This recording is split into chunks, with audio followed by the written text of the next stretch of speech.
दोस्तों, जैसा कि आपको पता है कि यूजीसी नेट के फॉर्म अभी भरे जा रहे हैं और मैं आपको आज से आर्कियोलॉजी सब्जेक्ट पढ़ाऊंगी।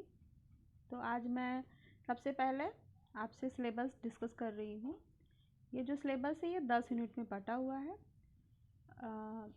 इसमें हमें archaeology, architecture, coins, sculpture, epigraphy, इन सारी चीज़ों के बारे में पढ़ना है और यही 10 जो है 10 यूनिट में बटे हुए हैं। सबसे पहला है पुरातत्व का परिचय। इसमें पुरातत्व की बेसिक चीज़ों के बारे में हमें जानना है, जैसे पुरातत्व की परिभाषा हो गया, उनका सामाजिक व प्राकृतिक विज्ञानों से क्या संबंध है, उनकी पुरातात्विक लेखन कैसे होते हैं, इसकी विश्लेषण और विधियाँ क्या है, ये सारी चीज़ें हमें जाननी है। दूसरा यूनिट है प्रागैतिहासिक काल का परिचय। प्रागैतिहासिक काल का प्रारंभ कैसे हुआ, मानव का उद्भव कैसे हुआ, विकास कैसा हुआ, भारत में कैसे हुआ, विश्व में कैसे हुआ, ये सारी चीज़ें हमें जाननी है। फिर उसके बाद थर्ड यूनिट में हम भारतीय उपमहाद्वीप में पूरा पाषाण काल का सांस्कृतिक विकास और कैसे हुआ। जैसे पूरा पाषाण काल के बारे में जैसे हमें पता है कि हम जो है भारतीय जो इंडियन आर्कियोलॉजी है वो इंडियन या वर्ल्ड आर्कियोलॉजी 3 यूनिट में बटी हुई है, पूरा पाषाण काल, मध्य पाषाण काल और नवपाषाण काल। तो हमें थर्ड यूनिट में मध्य पूरा पाषाण काल, मध्य पूरा पाषाण काल और उच्च पूरा पाषाण काल के बारे में जानना है। फिर चौथे यूनिट की बात करें तो इसमें हमें मध्य पाषाण और नवपाषाण काल की संस्कृतियों के बारे में जानना है कि कैसे भारत में कैसे इनका विकास हो रहा है और विश्व में कैसे विकास हो रहा है। यूनिट 5 में हम आदि इतिहास, नगरीकरण की, जैसे आदि इतिहास के बारे में जानते हैं। आदि इतिहास मतलब जिसकी लिपि तो मिल रही है पर जो पढ़ी नहीं गई, जैसे हड़प्पा संस्कृति, उसके बारे में हम बताएंगे यूनिट 5 में।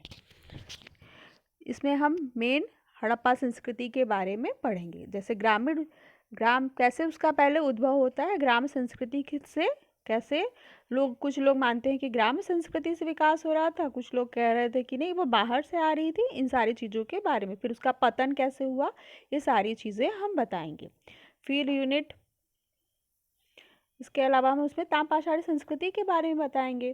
फिर यूनिट 6 में हम भारत में लोह संस्कृति, भारत में लोहे की क्या प्राचीनता थी और लोहा कैसे विश्व से भारत में आ रहा है, ये सारी चीज़ें हम जानेंगे।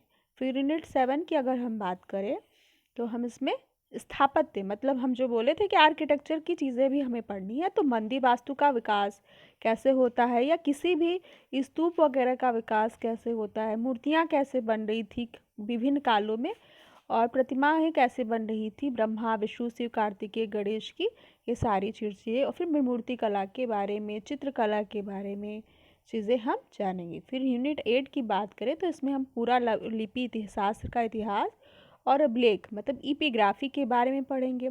तो कौन कौन सी एपिग्राफी है, फिर ब्राह्मी और खरोष्ठी लिपि का कैसे उद्भव हो रहा है, कैसे विकास हो रहा है, ये सारी चीज़ें हम यूनिट 8 में पढ़ेंगे। यूनिट 9 में हम न्यूमिस्मैटिक्स के बारे में पढ़ेंगे कि कैसे सिक्कों का प्रारंभ कैसे हो रहा है।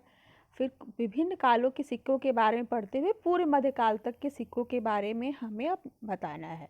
यूनिट 10 में हमें पुरातात्विक शोध प्रविधि के बारे में बात करना है। तो ये हमारे 10 यूनिट हो गए। ये हमारा सिलेबस था जो हमने डिस्कस कर दिया। अब आप एक बार इस सिलेबस को चाहे तो वेबसाइट से डाउनलोड कर सकते हैं या पूरा सिलेबस मैंने डिस्कस कर दिया, आप इसको चीज़ों को नोट कर सकते हैं। उसको वीडियो को पॉज करके आप सिलेबस को चाहें तो एक बार नोट कर सकते हैं। अगर आपको ये पसंद आया तो फिर आप इसको सब्सक्राइब ज़रूर करें। नमस्कार। हो गया।